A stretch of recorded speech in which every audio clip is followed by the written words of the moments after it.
Muita gente, mas é muita gente mesmo, vem conversar comigo e fala que tenta nomear o sentimento da criança, mas que parece que não funciona.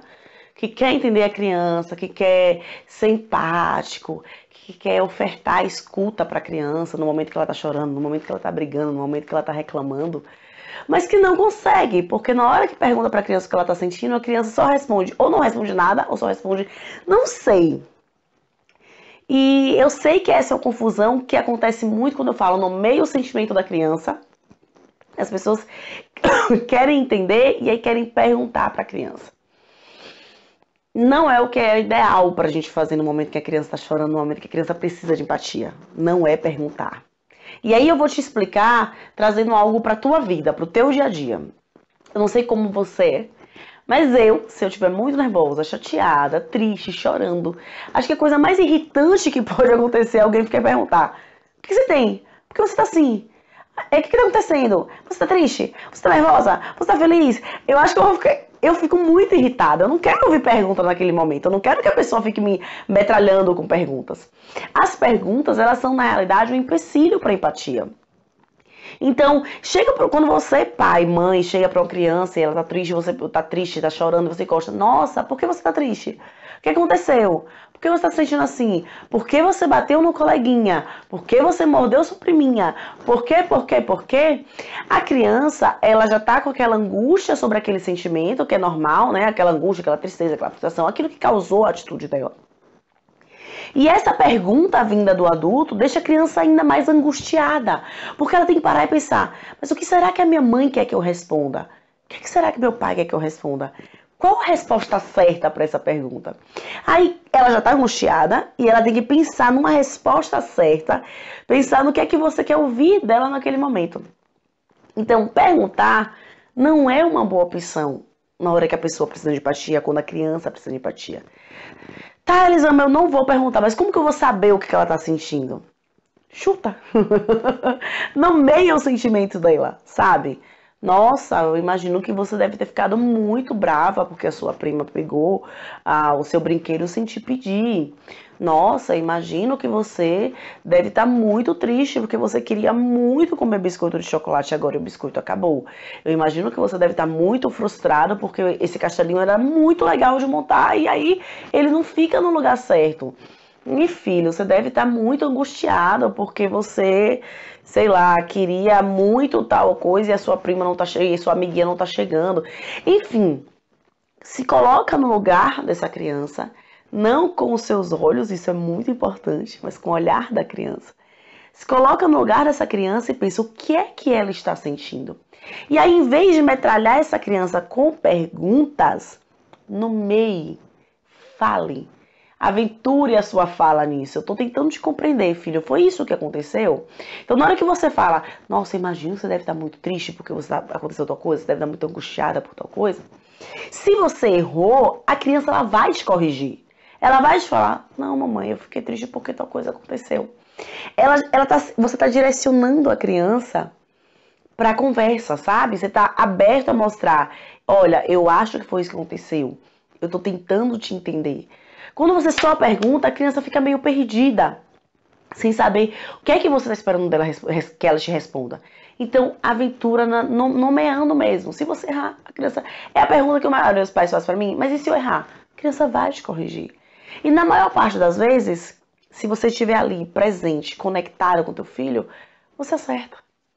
Se você sair do julgamento do que esse choro é certo ou errado, se você sair do julgamento de que esse comportamento deveria ou não deveria acontecer, e só estar presente no sentimento daquela criança, ela vai conversar com você. Óbvio, tô falando assim, ela vai conversar com você, mas tem criança que não é muito do papo, que é mais da escuta. Minha filha Helena, a caçula, na hora que eu falo: você tá muito triste, né, filha? Porque você queria muito tal coisa. E ela faz: muito triste, mamãe. E ela não fala mais nada. Pronto. Ali foi a parte da conversa dela, é o que ela é capaz de conversar quando ela tá triste.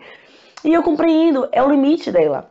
Já o meu filho mais velho, o Miguel, quando eu falo: filho, você ficou muito triste, tal coisa aconteceu. É, por causa disso. E aí ele já tem toda uma conversa pra falar a respeito do sentimento dele. Porque ele é mais da fala. Ele é mais no momento da raiva explodir. Ele é essa criança que bota pra fora ela ainda é uma criança que guarda pra dentro, sabe? Que interioriza. Então, quando eu nomeio o sentimento dela, ela, em regra, só fala, mamãe, e acabou. Só que eu percebo que existe uma calma e uma tranquilidade nela na hora que eu nomeio o sentimento. Já teve vezes em que eu tava nomeando o sentimento dela, eu encostei, e aí eu falei, filha, imagina que você ficou triste porque você queria que o amiguinho brigasse com você, e ele não ligou muito pra você hoje. E ela fez muito triste, mamãe. E aí, eu parei de conversar, ela fez, continua falando. Porque o nomear fazia com que ela entendesse o que estava acontecendo dentro dela. E por mais que ela não verbalizasse, que ela não me desse um retorno, falando, é isso mesmo, eu tô assim por causa disso, disso, e desabafasse comigo, ela estava percebendo que eu estava tentando compreendê-la. E a fala, o que eu falava, acalmava o coração dela, porque eu dava nome para aquilo que estava acontecendo. Porque ela não sabe o nome daquilo. Entende? Então, às vezes, não espere que o fato de você nomear o sentimento faça com que o seu filho fale tudo o que está passando por dentro dele, porque às vezes ele não tem maturidade para isso e às vezes não é da personalidade da criança. Tem gente que adora desabafar na hora que as coisas acontecem, tem gente que desabafa 2 dias depois, tem gente que não gosta de falar, que só fala pouca coisa, que prefere o contato físico, prefere um abraço, que é o caso de Helena. Ela prefere o abraço, ela prefere o carinho, o colo. É o meu jeito de dizer pra ela, eu tô aqui, eu tô te entendendo. Ela não gosta de falar. Ela fala muito depois, mamãe, naquela hora foi assim. Porque ela precisa disso de um outro tempo. E as coisas não vão acontecer sempre no nosso tempo. E é bem importante você entender isso. E uma outra coisa que é importante na hora que eu falo de nomear o sentimento é a gente lembrar que as crianças elas não conhecem todos os sentimentos. Elas não conhecem todas as palavras para descrever o que acontece dentro delas. E a gente não costuma mesmo ensinar para as crianças.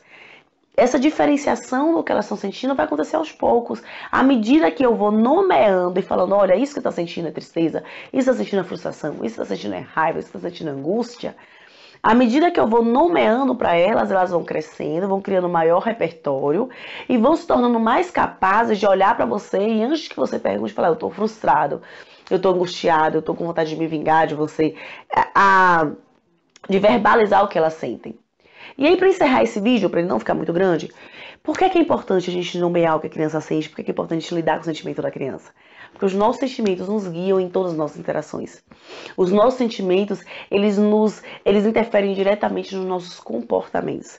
Está intimamente ligado. A forma que você está se sentindo agora interfere diretamente na forma que você vai receber o que eu estou te falando agora. Então, quando eu lido com os sentimentos do meu filho, eu estou lidando de uma maneira muito mais profunda com os comportamentos dele. Eu estou tornando a minha rotina hoje mais leve e estou tornando essa criança mais emocionalmente inteligente para o futuro. Inteligência emocional é algo que é essencial para que nós tenhamos uma vida mais saudável física e emocionalmente, sabe? Inteligência emocional é você saber reconhecer os seus sentimentos, saber você criar ferramentas para lidar com eles, utilizá-los ao teu favor. E você fazer isso com o outro também. Estimular a inteligência emocional dos nossos filhos é estimular o autoconhecimento, é estimular a capacidade de lidar com toda essa confusão que é o ser humano, sabe? Com tudo isso que está aqui dentro e que é tão difícil. A gente ensina a criança a lidar com o que está fora dela, mas a gente ensina muito pouco de como ela lidar com o que está dentro dela. Então a inteligência emocional vai facilitar a tua vida no teu dia a dia, vai deixar teus dias mais fluidos e vai dar um enorme repertório para o teu filho no futuro. Vai dar ferramentas para ele lidar muito melhor com as relações dele com ele mesmo e com o outro, tá? Então, se teu filho não te responde quando ele tá triste, você pergunta e ele fala só não sei, não é porque ele não quer conversar com você simplesmente, é porque talvez você deve tentar uma abordagem diferente, tá bom? Se você curtiu esse vídeo, você acha que ele pode ajudar alguém, compartilha, vamos espalhar, porque mensagem de amor e de empatia a gente espalha, tá certo? Se você ainda não segue o canal aí, tá bom? Um super beijo e até o nosso próximo vídeo.